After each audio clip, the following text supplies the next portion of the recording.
Salamo 5:20. Tononkira-panambadiana fiderana ny mpanjaka be voninahitra.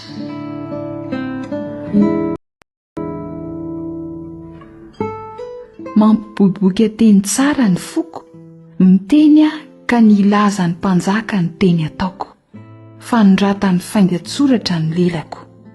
Tsara tarehy noho ny zanak'olombelona ianao, fahasoavana noho nahidina tamin'olotrao, zany ny hitahian'Andriamanitra anao mandrakizay. Fehezo eo ambalahanao ny sabatrao ry lay mahery, dia ny fiandriananao sy ny voninahitrao, ary mitengena handroso soamantsara amin'ny voninahitrao noho ny teny marina sy ny fahalemem-panahy-pahamarinana. Ary ampianatra anao zava-mahatsy ravina ny tananao ankavanana, ny zana-tsipikanao dia voaranitra, firenena maro nindringana ka hitsakitsahanao, ka mitsatoka ao am-pon'ny fahavalon'ny mpanjaka.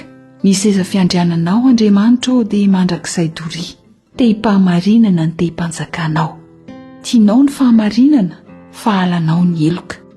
Koa Andriamanitra dia Andriamanitrao, efa nanosy diloilo fifalinanao, mihoatra noho ny namanao. Miora sy azomanitra ary kasi ny fitafianao rehetra. Zava-maneno avy ao amin'ny lapa ivory no mampifaly anao. Zanaka vavin'Andriamanjaka no isan'ny malalanao, eo ankavananao no hitoeran'ny vadin'ny mpanjaka, miravaka volamena avy any Ofira. Henoy ra zazavavy, dia jereo ka antongilany ny sofinao, ary adinoy ny firenenao sy ny tranondrainao. Raha irin'ny mpanjaka ny hatsaratarehinao, fa izo ny tomponao dia miankofy eo anatrehany. Ary ny zanaka vavin'ny Tiro hitondra fanatitra, eny ny manan-karena amin'ny vahoaka ila sitraka aminao. Be voninahitra ny zanaka vavin'ny mpanjaka ao anaty trano, tenina misy volamena ny fitafiny. Mitafy lamba misoratsoratra izy ka entina ho ao amin'ny mpanjaka. Ny zazavavy sakaizana izay manaraka azy dia entina ao aminao, entina amin'ny fifaliana sy ny firavoravona ireny.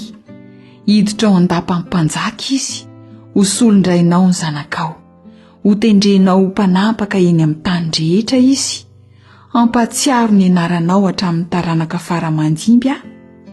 Izany rehetra izany no hideran'ny firenenanao mandrakizay doria.